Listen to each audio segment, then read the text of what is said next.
Sa kasaysayan ng bayan ng Israel, ang bayan na hinirang ng Diyos, the chosen people of God, ay may nagkasakatuparan ng paraan na minabuti ng Diyos kung paano magkakaroon ng daan ang makasalanang tao papunta sa banal na Diyos upang sila ay mapagkasundo. Si Kristo Jesus.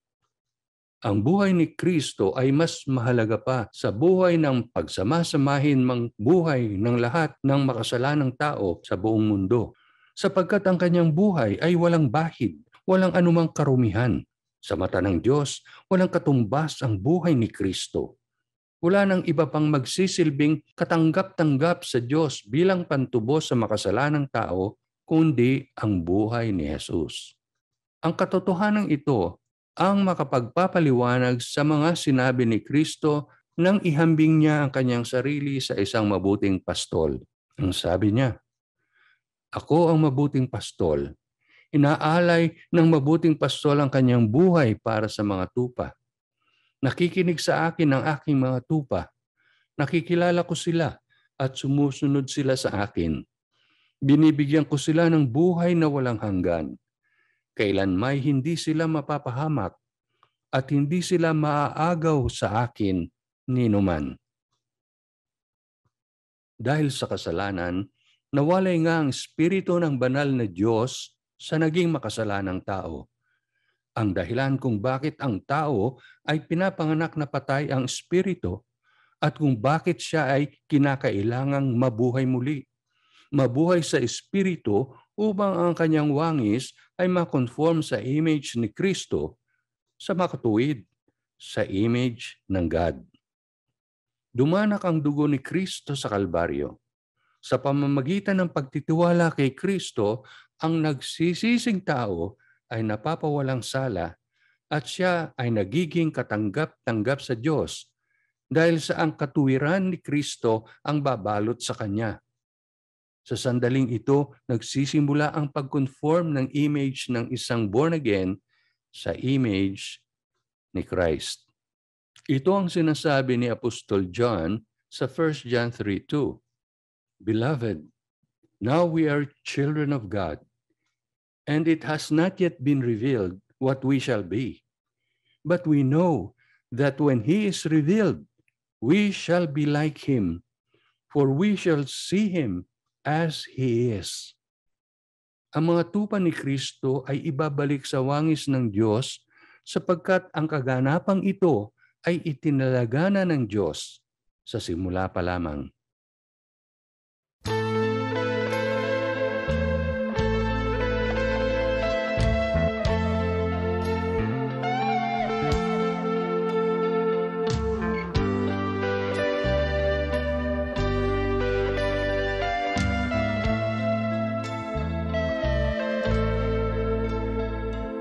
Binigyang pansin, hinaing ng kirot sa puso, nanatiling tapat kahit pag-ibig ko'y di sapat. Labi mo'y may ngiti sa bawat munting sandali.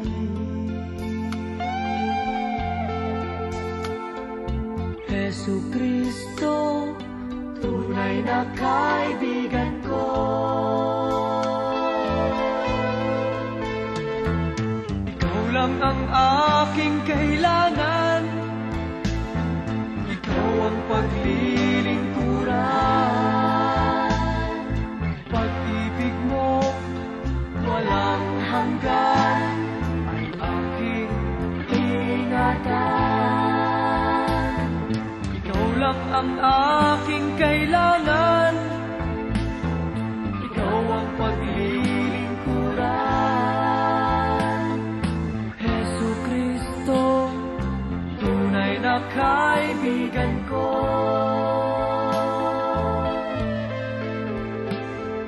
Binawi ang luha, buhay nagkaroon ng ligaya. Mga pangarap dahil sa iyo naganap.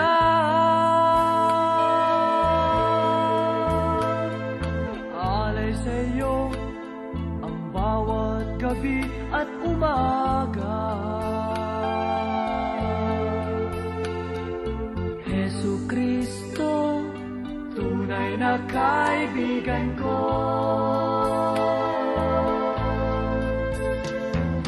Ikaw lang ang aking kailangan, ikaw ang paglilingkuran. Pag-ibig mo walang hanggan ay aking ingatan. Ikaw lang ang aking kailangan, ikaw ang paglilingkuran. Jesu Kristo, tunay na kaibigan ko.